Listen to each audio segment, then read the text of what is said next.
2 தம்பிங்க பாவம், கோபி சுதாகர் அப்படின்னு. ரொம்ப நேர்மையா அவன் யாரையும் சொல்லாம ரொம்ப நேர்மையா கருத்து சொல்லிருக்கான். இந்த பிள்ளைங்களுக்கு என்ன விருது கொடுத்தாலும் பொருந்தும். நேர்மையா சொல்றான். அவன் யாரையும் மனசுல வச்சுட்டு பேசல. அவனை மிரட்டி அந்த போஸ்ட் எடுக்க வச்சுட்டாங்க. நாம சொல்லியிருந்தா பெரிய பிரச்சனையா மாறி இருக்கும். நல்ல வேலை அவங்க இந்த தலித் அடையாளம் இல்லாத பசங்க போடுறது அப்படின்னு நினைக்கிறேன். இதெல்லாம் கண்காணிப்பதற்கு ஒரு நுண்ணறிவு பிரிவு தேவை. இதை நான் சுப்ரீம் கோர்ட்டே சொல்லுது. தடுப்பு நடவடிக்கை இதை நீ கண்காணிக்கணும், விழிப்போடு இருக்கணும். அங்க டிஎஸ்பி மட்டத்தில் ஒரு அதிகாரியை போடணும். கூட்டம் நடந்தாத கண்காணிச்சு பதிவு செய்து அவர் மீது நடவடிக்கை எடுத்து வழக்கு பதிவு செய்து நடவடிக்கை எடுக்கணும்.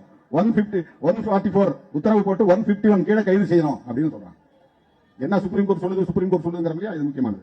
2வது நிவாரண நடவடிக்கை.